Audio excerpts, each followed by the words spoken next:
এদিকে শেখ হাসিনার চূড়ান্ত হুঁশিয়ারি, আওয়ামী লীগ ফিরবেই, কোনো বাধাই টিকবে না। এমন কোনো শক্তি নেই যে আওয়ামী লীগের ফেরার পথ বন্ধ করতে পারে।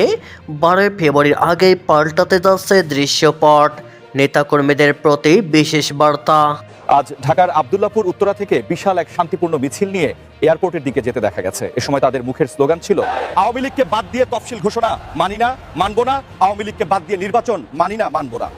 এদিকে 7 জানুয়ারির পর সরকার পতনের হুঁশিয়ারি, পতনের দ্বারপ্রান্তে ইনু সরকার। বাণিজ্য আমরা টানা কিন্তু পুড়িয়ে দিয়েছিলাম, এসআই সন্তুষ্টি কিন্তু আমরা জ্বালিয়ে দিয়েছিলাম। আপনি আসছেন, ঠিক আছে। আমি হবিগঞ্জ জেলার প্রধান সমন্বয়ক ছিলাম, আমি বৈষম্য ছাত্র হবিগঞ্জের বর্তমান সেক্রেটারি। আমরা বাণিজ্যকে টানাকে পুড়িয়েছিলাম, আমাদের প্রতিবাদে আমাদের 9 জনকে হত্যা করা হয়েছিল। এই হবিগঞ্জের ছেলে আমরা এখানে দাঁড়ায় আছি। এদিকে এসআই সন্তোষকে মেরেছি, থানায়ও আগুন দিয়েছি, এএসপি ওসির সামনেই জুলাই যোদ্ধার দমভক্তি। And volatile domestic politics. Given the recent security and political shifts in Bangladesh, which was underlined by the fact that you visited there 2 days ago, how is India recalibrating its neighborhood-first policy while maintaining a stature of non-interference and protecting our security interests? Thank you. Thank you. Yes, I was there in Bangladesh just 2 days ago.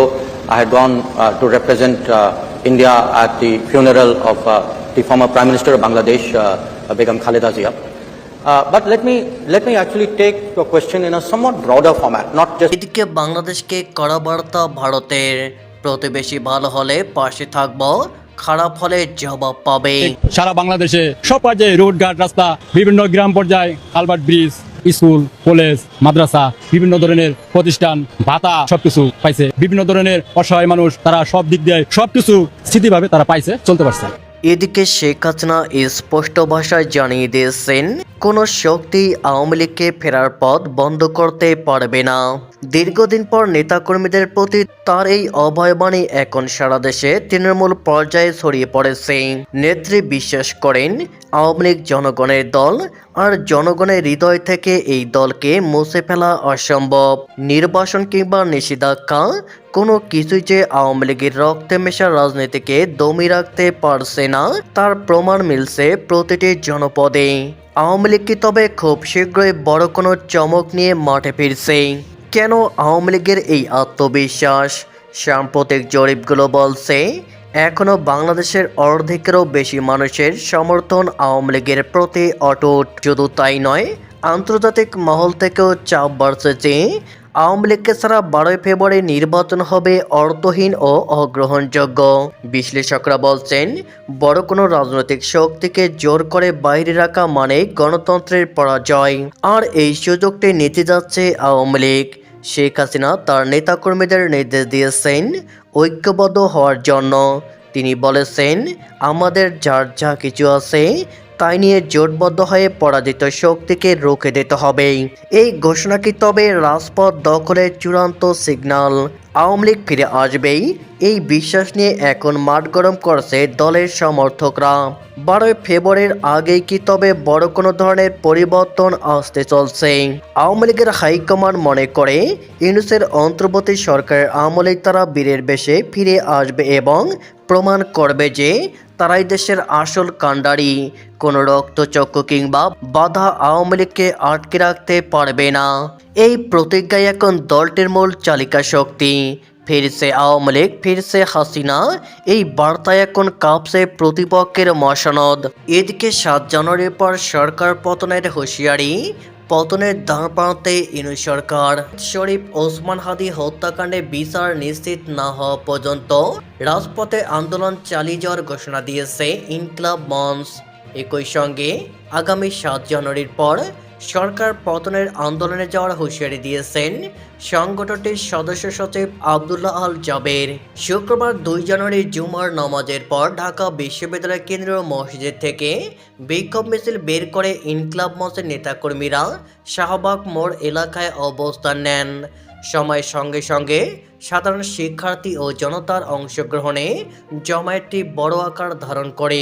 কর্মসূচিতে অংশ নেওয়া আন্দোলনকারীদের বিভিন্ন slogan দিতে দেখা যায়।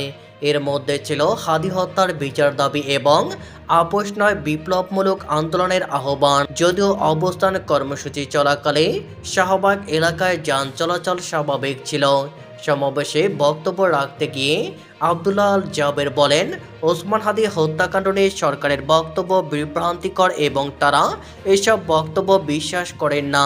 তার দাবি, বাংলাদেশের স্বাধীনতা ও সার্বভৌমত্ব এবং ভারতীয় সংস্কৃতি আধিপত্যের বিরুদ্ধে স্পষ্ট অবস্থান নেওয়ার কারণেই হাদিকে হত্যা করা হয়েছে। তিনি বলেন, ঘটনার 21 দিন পেরিয়ে গেলেও সরকার এখনও প্রকৃত খুনিদের শনাক্ত ও গ্রেপ্তার করতে পারেনি, যা সরকারের সদিচ্ছার অভাবের প্রমাণ। সরকার 7 জানুয়ারি অভিযোগপত্র দেওয়ার কথা বললেও কেবল একজনের বিরুদ্ধে অভিযোগপত্র দেওয়া হলে তা গ্রহণযোগ্য হবে না বলে মন্তব্য করেন তিনি। আব্দুল্লাহ আল জাবের বলেন, এই হত্যাকাণ্ডের সঙ্গে জড়িত প্রত্যেককে আইনের আওতায় এনে অভিযোগপত্র দিতে হবে, অন্যথায় 7 জানুয়ারির পর সরকার পতনের আন্দোলন শুরু হবে। তিনি জানান, নির্বাচন পর্যন্ত রাজপথে থেকে রাষ্ট্র পাহারা দেওয়ার ঘোষণা দিয়েছে ইনকিলাব মঞ্চ এবং হাদি হত্যার বিচার সম্পন্ন না হওয়া পর্যন্ত আন্দোলন চলবে। এদিকে এসআই সন্তোষকে মেরেছি, থানায়ও আগুন দিয়েছি। এএসপি ওসির সামনে জুলাই যোদ্ধার দমভক্তি। 2024 সালের 5 আগস্ট থানা পুড়িয়ে এসআই সন্তোষকে পুলিশ সেনাবাহিনীর কাছ থেকে ছিনিয়ে নিয়ে হত্যার কথা খোদ পুলিশের সামনেই দম্ভভরে স্বীকার করেছেন বৈষম্য বিরোধী ছাত্র আন্দোলনের নেতা মাহদি হাসান। জুলাই যোদ্ধাকে থানা থেকে ছাড়িয়ে আনতে গিয়ে ওসির সঙ্গে বৈষম্য বিরোধী ছাত্র আন্দোলনের হবিগঞ্জ জেলা শাখার সাধারণ সম্পাদক মাহদি হাসান পুলিশ হত্যার কথা তুলে ধরে গর্বের সাথে নিজের পরিচয় জানান দেন। এই সংক্রান্ত একটি ভিডিও সামাজিক যোগাযোগ মাধ্যমে ভাইরাল হয়েছে। ছড়িয়ে পড়া ভিডিওতে দেখা গেছে বৈষম্য বিরোধী ছাত্র আন্দোলনের নেতা আঙুল তুলে সহকারী পুলিশ সুপার ও ওসিকে শাসাচ্ছিলেন কেন জুলাই যোদ্ধা এনামুলকে আটক করা হলো। তিনি ওসিকে বলেন, আন্দোলনের কারণে আজ এই প্রশাসন বসেছে, আমরা বানিয়াচং থানা পুড়িয়েছি, এসআই সন্তোষকে আমরা জ্বালিয়ে দিয়েছি। এদিকে ভারতের প্রতিবেশী প্রথম নীতি আসলে কি তা অত্যন্ত সহজ ভাষায় বুঝিয়ে দিলেন ভারতের বিদেশমন্ত্রী ডক্টর এস জয়শঙ্কর। চেন্নাই আয়োজিত এক অনুষ্ঠানে তিনি স্পষ্ট জানিয়ে দেন, প্রতিবেশী ভালো হলে ভারত সর্বদা সাহায্যের হাত বাড়িয়ে দেবে, কিন্তু কোনো প্রতিবেশী রাষ্ট্র যদি সন্ত্রাসবাদকে প্রশ্রয় দেয় তবে ভারতও হাত গুটিয়ে বসে থাকবে না। বাংলাদেশের সাম্প্রতিক রাজনৈতিক পট পরিবর্তন এবং ভারতের নিরাপত্তা বিষয়ক এক প্রশ্নের উত্তরে বিদেশমন্ত্রী কূটনীতিকে ভদ্র ভাষায় সাধারণ জ্ঞান বলে অভিহিত করেন। তিনি বলেন, প্রতিবেশী যদি আপনার সঙ্গে ভালো ব্যবহার করে বা অন্তত আপনার ক্ষতি না করে তবে স্বাভাবিকভাবে আপনি তাদের বিপদে সাহায্য করবেন। ভারত ঠিকই সেটাই করে আসছে।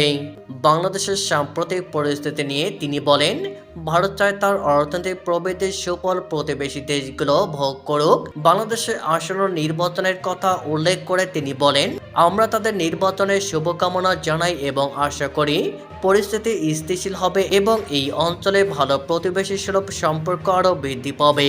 পরিশেষে বিদেশমন্ত্রী জানান, ভারতের উন্নতি এখন একটি লিফটিং টাইড বা জলোচ্ছ্বাসের মতো, যার সুফল দক্ষিণ এশিয়ার সব প্রতিবেশী রাষ্ট্রই পাবে যদি তারা সদিচ্ছা বজায় রাখে।